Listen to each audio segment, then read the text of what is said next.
All right, if I could get your attention, everybody could get the meeting started. We could all rise and help me in the pledge of allegiance to the flag, please. I pledge allegiance to the Flag of the United States of America and to the republic for which it stands, one nation, under God, indivisible, with liberty and justice for all. Thank you. All right. All right, I'm not going to chair the meeting. I've got a really tough condition cold, as many of you have probably had over this time, but I'm going to turn it over to Jim. But I do want to thank our hosts again. We should never take it for granted that the City of Stuart is offering up this host of our meeting at Dyer. Thank you, Commissioner Matheson, and also for Ben and others who on the commission. Is Becky Bruner or anybody here from the commission? There she is. Stand up, Mayor. Mayor Bruner, thank you very much for all you do. Thanks. The city is here. Do we have any other elected officials in appointing besides Merritt. Mayor Matheson as commissioner? Yes. Any other? Yes, sir. Hi, John? John Haddix, representing Congressman Brian Mast. John Haddix from Mass Office. Any other? Thank you. And thank you all for.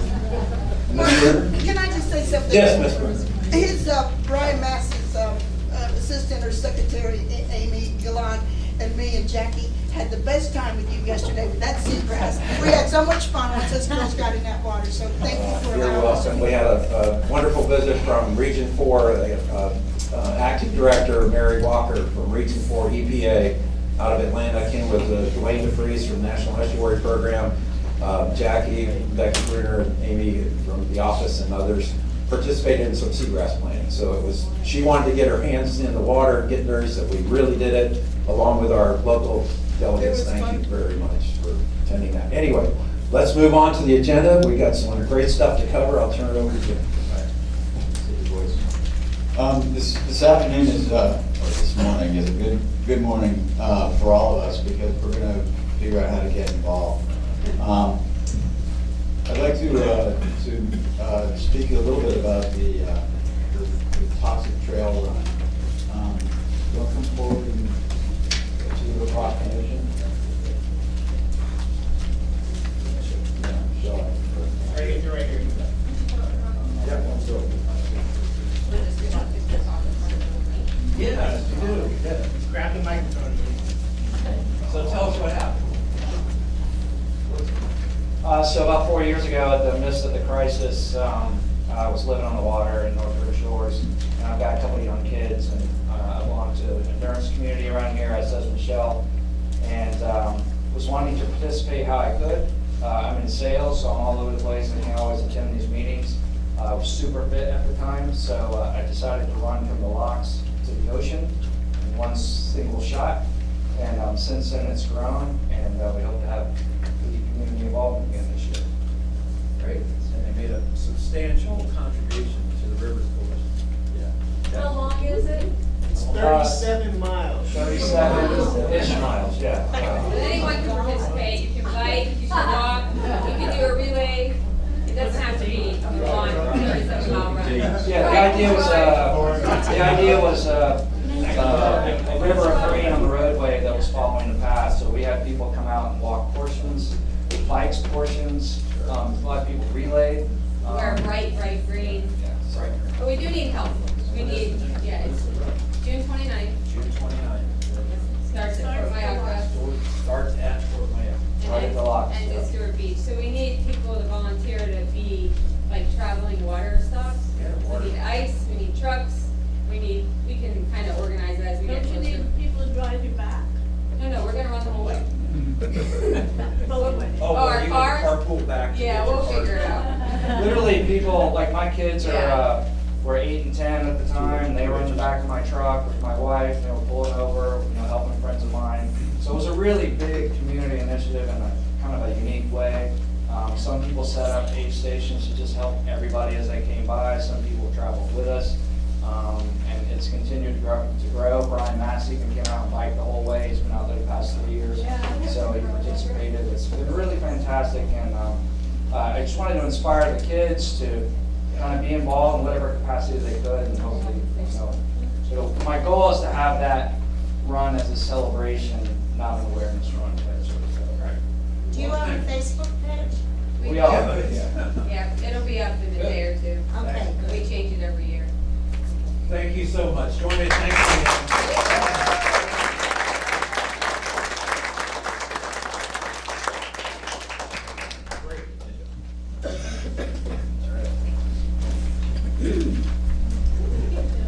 Yeah, he did. Very, very generous. Very generous. 5,000. $5,000. Yeah, it was a substantial and very appreciated donation, and we look forward to doing that again, and sponsoring you guys as best we can. And our goal for the money, I think, is important to say that we want that money to be used for kids to travel to Washington or Tallahassee, for Right. families that are going to be, supporting the river. I think it's a fabulous cause, and I wish I was gonna be here for it this year, but I'm not. So, somebody else, June 29th, and it's a fabulous event, and I think that, putting out the energy to focus on river issues is a really important thing. And that's one way you can get involved. Today's presentation, we're gonna have Jackie Thurlow-Livish tell us how she got involved, as sort of a guide to how one might get involved. But also she's gonna let us know a little bit about what we can do to have the South Florida Water Management be more responsive to our hopes and requests and demands. And also to let you guys know how you can be more effective in being engaged in these efforts and getting to a point of zero discharges for the St. Lucie. Jackie?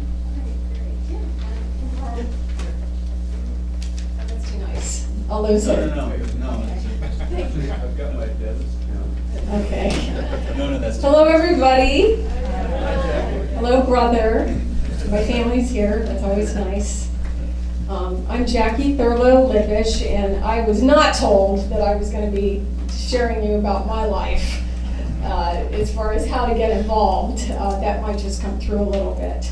So we have no internet today because you probably know that the city of Stewart, along with the town of Souls Point, was hijacked, held ransom for $40,000 or something like that to have to pay in order to get their system back up. And they have not, they're still working on that, and isn't that amazing? So they've been out. Becky, where are you? Yeah. How many weeks have you been out now? 2? Yes, yeah, 2.5. 2.5. Yeah. So is it been 2 weeks? 2 weeks. Okay. Can you imagine, like, if I don't have my phone and my computer myself, but for the whole city to be without their phone and computers and everything, I mean, it's treacherous. And so it's not a problem for me because I'm an old-fashioned school teacher. And that's how I taught before internet in the 1990s and 2000s. So I made some copies about some things to talk to you about. So first of all, this slide that's above us is from the South Florida Water Management District. And I'm going to get to that in a minute because I just want to point out to you that of course, how we get involved is authentic, but whether we like it or not, how we get involved and what we have to do to be involved is tainted or framed by who our leaders are in government. And so we dealt with the last 8 years with Rick Scott as our governor, and it was very different than how things are now with Ron DeSantis as our governor. And many of you may have heard about this executive order, and it's Executive Order 1912. And the name of this executive order is Achieving More for Florida's Environment Now. And this was the executive order that Governor DeSantis put out 3 days after he was in office. And it has about 22 different points that he is putting forth for everything that's under the executive branch. And one of the things that's under the executive branch of government is the South Florida Water Management District, okay? So this is what you can always refer back to when you're fighting and you're getting resistance. You can say, Executive Order 1912 from Ron DeSantis said it should be transparent. Why aren't you being transparent? Okay, so it's not you just doing the right thing yourself now. You actually have someone at the very top who has set that tone for you, okay? Which is a nice thing to have. And you may not agree with everything about Ron DeSantis, and that doesn't matter.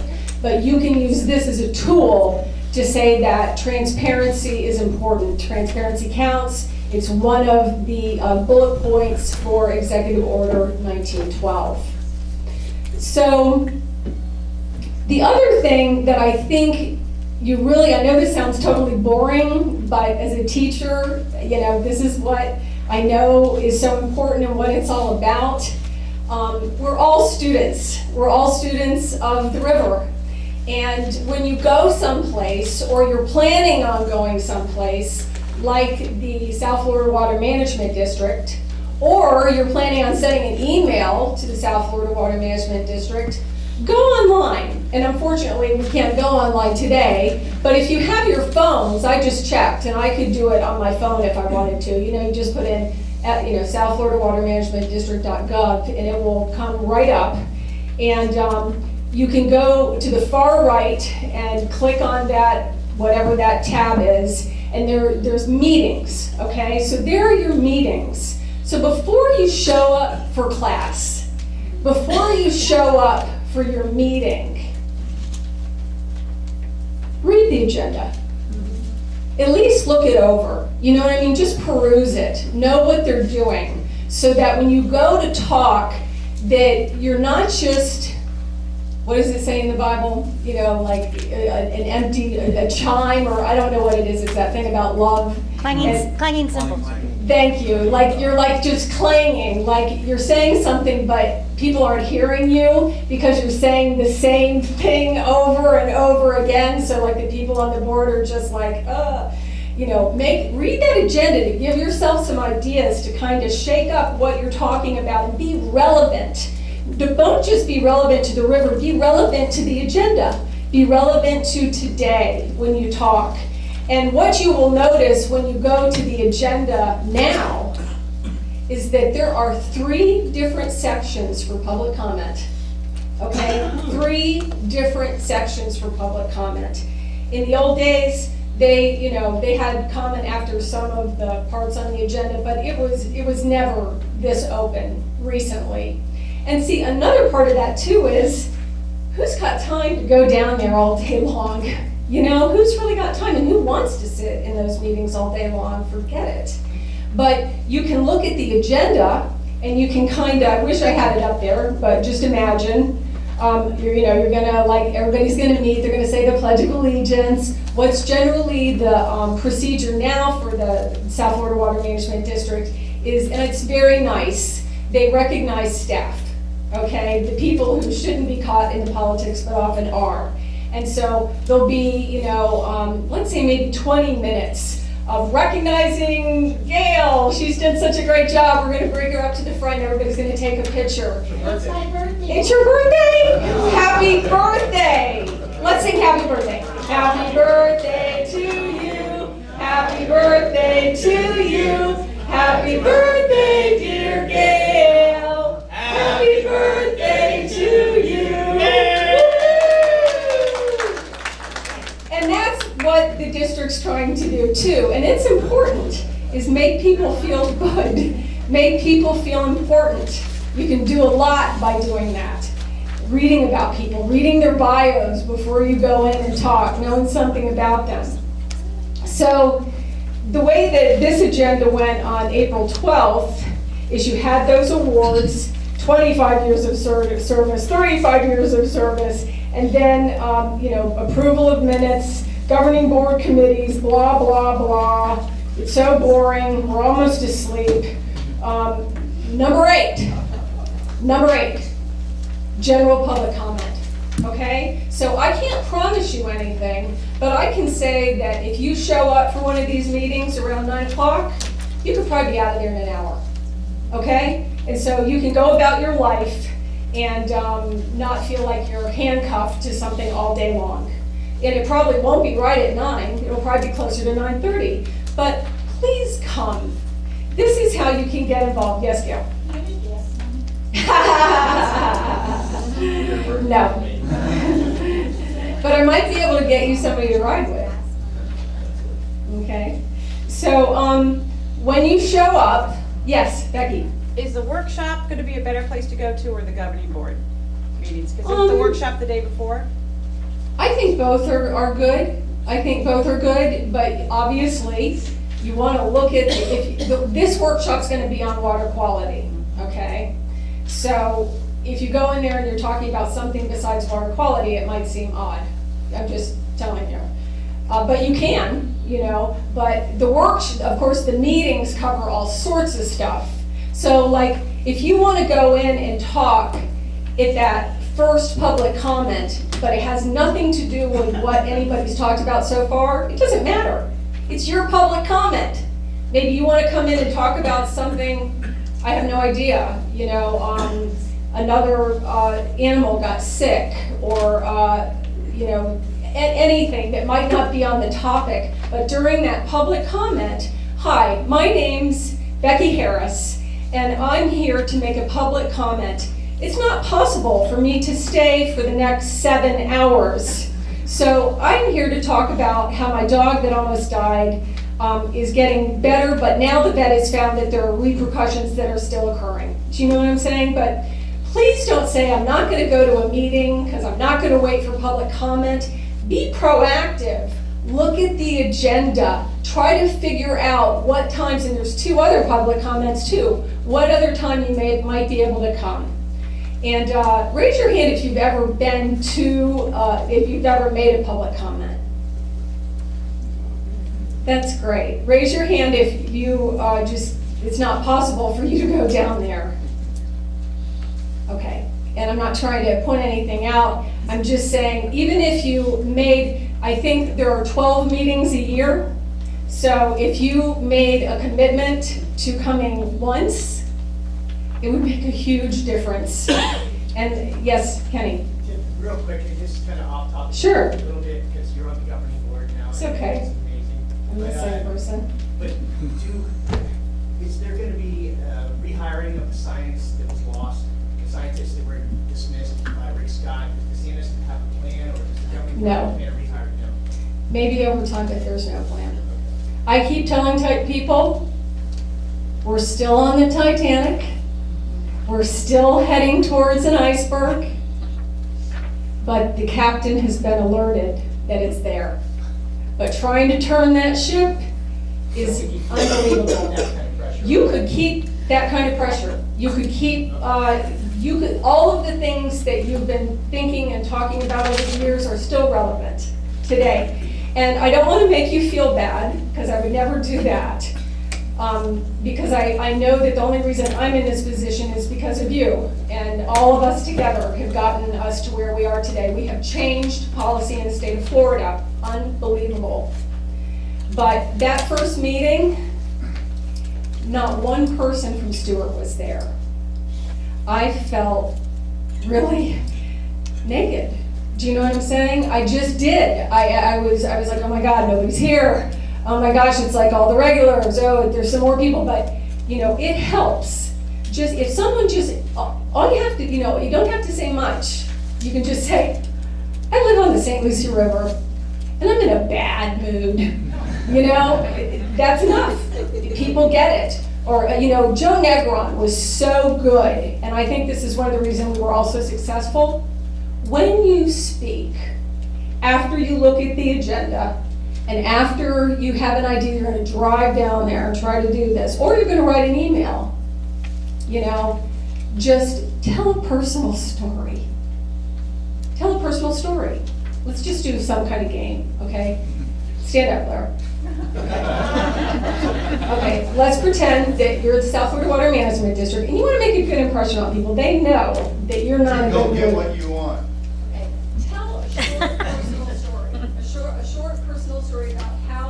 the river has impacted your business or your life with the pollution? I'm not the district, I just drove down and I want to tell a story. And you want to be effective, you want to be effective, so tell me a personal story. When I first came to a Rivers Coalition meeting last year, it was following me having to close our office. We had to send people home because they were sick. We have since put our office up for sale. There's no way that I could continue to ask those people to subject themselves to that next summer. So we put the office up for sale. Subsequently, we had a showing and we lost a sale because the person that was interested went online and found out through an internet search about our issue behind our office and couldn't believe that the realtor hadn't told them about it. That's why people aren't talking. And that's why you don't hear more from other businesses, from other people, because they're more concerned about the cash register today, not about the future, not about their grandkids, not about tomorrow. And so it takes an unfortunate amount of, well, just the ability to be able to do it, because we did lose that sale. The business is still for sale. And you know what? It's just one of those things where right now I'm ready to testify again about the harm of living and working on the water when we have those harmful algal blooms in the water. So that's why you don't hear more from other people, but that's why I wanted to come today to tell you that it's harming our businesses, our lives, and everything we moved here for.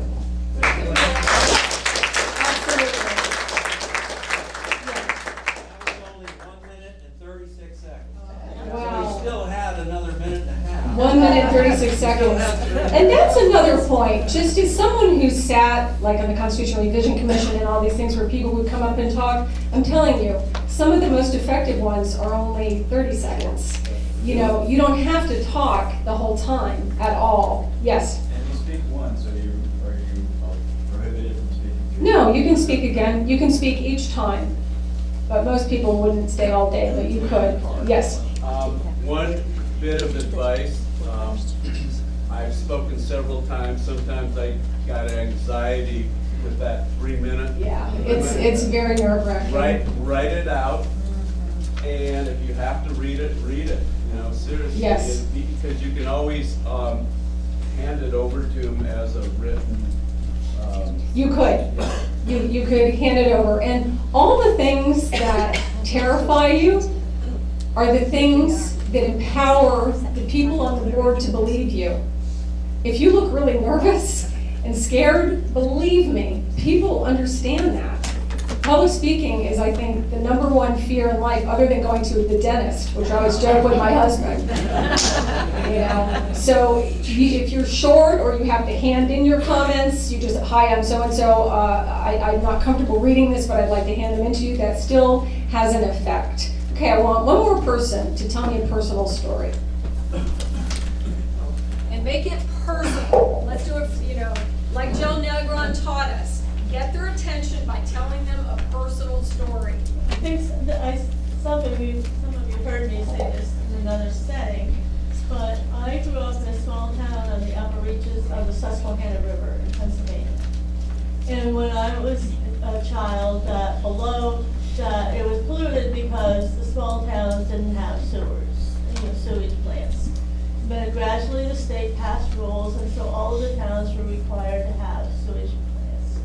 And then below, in the coal country, it was polluted by a lot of coal crap that was coming down. But then the coal industry tanked, so that was no longer too much of a problem. But there were still problems coming from, I had a cottage on a small lake, which was downstream from farms, and we were having blue-green algae. So I knew about that before I ever moved to Florida. And luckily, one of the residents, somebody I knew my age, was elected to Congress, and he went up to those farmers and said, "You better get your act together on best practices, etc. or people are you're probably probably not gonna like what will happen. And so they listen to him, and they infuse. So That's awesome, and that can be applied here. Let's give her a round of applause. Mr. Mooney? I'm gonna Bob Works, real quick. Talk about solutions, not just problems. I've gone to those water management district board meetings for over 20 years, and everybody gets up there and says, I'm mad, I don't like this. Board members don't like it either, but they need a solution to work on. Okay, and that's the Bob, problem. you're right. That's a very good point. Can you give me an example of a solution for all of the pollution? Aeration. Aeration? Aeration goes back to the Roman Empire. Okay, How much of it you see down here? okay, just like Souls Point aerates its pond, and it makes it better. It's a good example. Other examples might be what?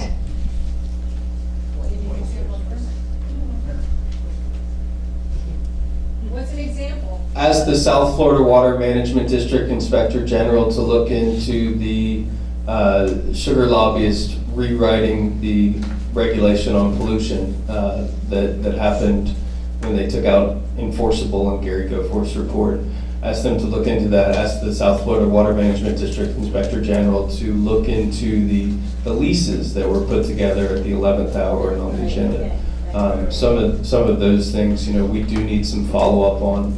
But that wasn't my question, and I did have a question. Is it helpful for us to ask the governing board questions? So if we said, governing board members, I would respectfully request you to look into the warning systems we're getting in toxic algae with respect to the discharges. Is that something the governing board can do? Can they say, that's a really good point, constituent, I'd like to make a motion that we do this, and then can we get a vote on that?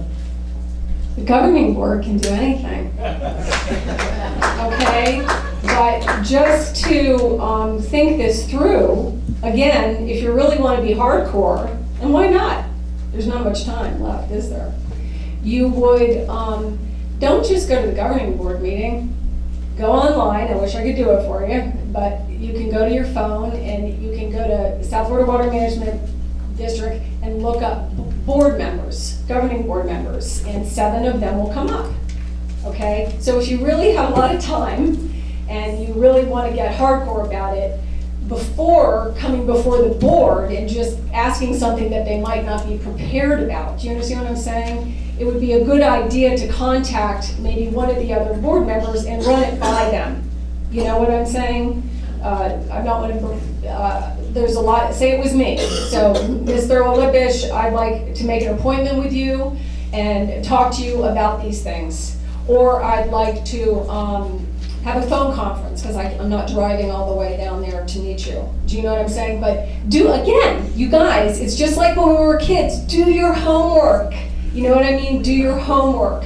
Call ahead of time. Know the agenda. Bring up your idea. Then go to the governing board meeting and hope that that person makes a motion. You know what I'm saying? None of this is a one-stepper. These are always multiple steps. Sorry, just a second. Becky. So, what role does Drew Bartlett have where you guys are involved? And I have been asking for the past 6 months. Sure, well, it's easy. About one other thing. The 4061 permits that the district is supposed to use to monitor and reduce nutrients. I can't get an answer from anybody. And it's in the Florida statute, 37 whatever, 4595. So apparently the district has a role in reducing nutrients, which I want to bring up at the next month meeting. Are you I'm aware of not that? surprised you're not getting an answer. Believe it or not, I don't get answers sometimes too. And that's that, remember in the beginning I said we're on the Titanic? We're heading towards the iceberg. These giant agencies don't change in a week or two. It's going to take a lot of time and a lot of turning that wheel for us to get more transparency and all these things. But if you went to the meeting and asked that, that would put it on the record out So is there. Drew a good person to go to as well, or maybe direct everything to the board members and keep I it think out it's of it? good to go to Drew, but I just think you should think about it like this. I always think about it in terms of a city, because I was a commissioner for my town, which is a city. The structure of a city is that you have your commissioners, okay? And your commissioners set policy and they direct staff. Your first line of staff is your executive director, whether it's, or your town manager. Do you understand what I'm saying here? So your board is above your executive director. They hire and fire that person. There were many hired and fired during the course of the last 8 years. Of course, there's the governor, hand in that, but the board has the power. So yes, but he's just doing the will of, he should be doing the will of his board or her. Yes. I have two things, Jackie. One, what you said earlier on about reading the agenda ahead of time, I strongly recommend people to read the consent agenda also. Hopefully not with this board, but in many other cases, there's stuff that is slipped through on what is called a consent agenda that never gets debated in the public.